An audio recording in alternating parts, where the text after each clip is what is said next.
Bismillahirrahmanirrahim. Assalamualaikum warahmatullahi wabarakatuh.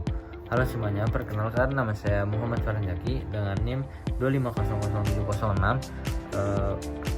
Dan kali ini di video ini saya akan mereview sebuah buku, yaitu Hidup Itu Pilihan yang dikarang oleh Gina. Nah, sebelum itu kita harus mengetahui asal-usul dasar tentang penulisnya. Jadi Gina dengan nama lengkap Gina Amanda, yaitu lahir dan besar di Bandung. Beliau ini merupakan lulusan program studi pendidikan bahasa Jepang di Universitas Pendidikan Indonesia. Jadi pada tahun 2013 beliau telah menyelesaikan S1-nya dan melanjutkannya di studi magister program double degree di Universitas Hiroshima jurusan Educational Development pada tahun 2018. Dan pada saat ini penulis itu aktif akan karangan buku-bukunya dan menulis buku fiksi maupun non fiksi. Dalam buku ini saya memilih buku yang berjudul Hidup Itu Pilihannya. Seperti yang kalian tahu, buku ini sangat relate buat kalian baca. Sebenarnya gini, dalam kutipan bukunya itu hidup itu sederhana, kitalah yang membuatnya sulit. Nah, itu salah satu dari fokus buku ataupun salah satu dari makna semua bukunya. How to make meaningful life. Jadi dalam buku ini yaitu penulis ini melihat kebutuhan bahwasannya kendali hidup itu ada di tangan kita sendiri melalui sebuah pilihan-pilihan yang sadar. Buku ini hadir sebagai panduan untuk menemukan pembaca akan memaknai hidup, yaitu untuk bagaimana kita terarah untuk hidup yang lebih baik ataupun hidup yang kurang baik ataupun apapun itu tergantung pada kita sendiri. Dalam buku ini terdapat beberapa yang saya ambil dari buku ini. Ini fokus bukunya, ini kesadaran pilihan pribadi. Salah satunya itu mengajak para pembaca untuk membuka bahwasannya sebuah perilaku, sikap dan keputusan sehari-hari itu adalah hasil dari sebuah pilihan sadar ataupun yang tidak sadar. Kesadaran akan pilihan ini merupakan langkah awal dari keseluruhan hidup dengan lebih baik dan bermakna. Dengan menyadari adanya pilihan, seseorang bisa mengambil tanggung jawabnya sendiri bagaimana nanti ke arah kedepannya. Dan dalam fokus buku yang lain saya mengambil kepada menyederhanakan hidup. Jadi dalam buku ini terdapat pada menyederhanakan hidup itu seperti sikap dan kebiasaan kita yang rumit menjadi salah satu itu penyebab hambatannya hidup kita terasa berat dan sulit.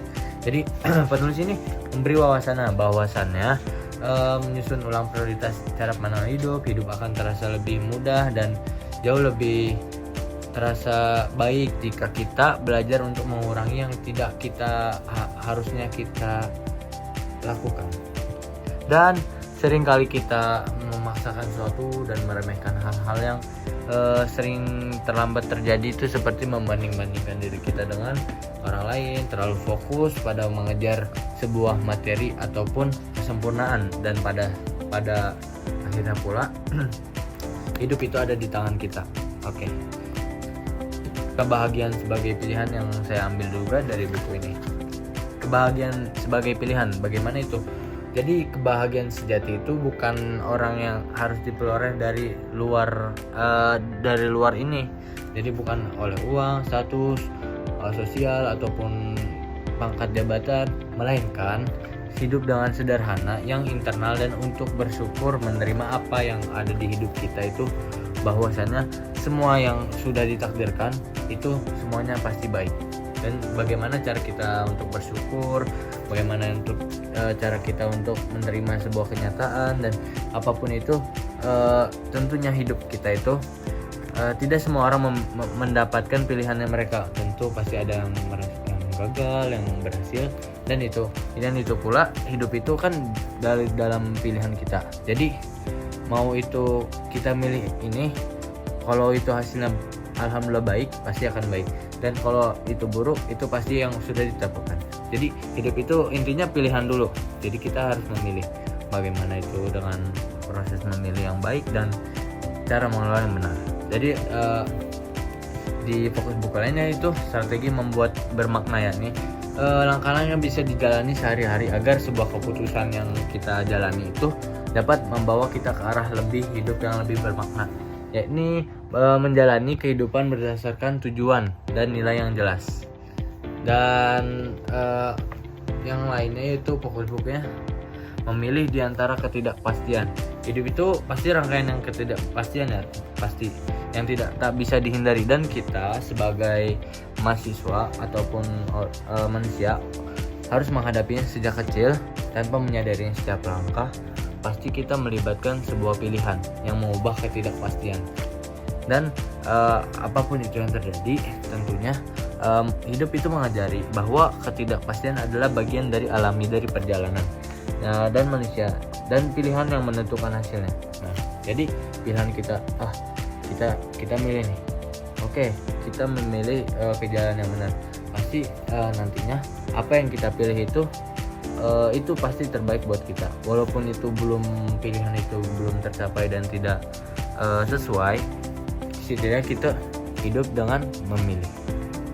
Oke, kesimpulan darinya ini, hiduplah yang bermakna. Jadi hasil dari pilihan-pilihan sadar kita telah buat. Ketika kita mengelola pilihan dengan bijaksana, hidup akan terasa lebih ringan, hidup sederhana dan penuh makna, dan bertanggung jawab atas pilihan-pilihan yang kita buat. Kesederhanaan bukanlah soal mengurangi materi ataupun kesibukan, tapi juga menyederhanakan pilihan prioritas kita dan cara pandang dalam memaknai hidup. Kebahagiaan dan makna hidup itu hasil dari pilihan kita sendiri, jadi ya dilakukan dengan penuh kesadaran dan bermakna tentunya. Jadi dalam buku ini kita diajarkan untuk banyak hal yang dapat dimaknai dari kehidupan kita yang saat ini sedang menjalani, baik itu buruk, baik ataupun terduga maupun tidak terduga. Tentunya banyak sekali di dalam ini menjelaskan seperti, wah ini pilihan saya, ini pilihan ini. Jadi memilih itu sebuah kegiatan yang bisa kita lakukan tanpa perlu menyadarinya. Kita tidak sadar untuk memilih plan A, dan itu pun dengan adanya itu setiap pilihan yang kita lakukan benar atau salah, itu semua pilihan, jika semua pilihan itu terlihat abu-abu, maka kita bisa menjadikannya bermakna. Tentu kita harus mengetahui cara yang setelah kita hidup memilih dan kita memilih untuk hidup. Mungkin cukup sekian paparan materi dari buku apa yang saya baca. Kurang lebihnya mohon maaf. Wassalamualaikum warahmatullahi wabarakatuh.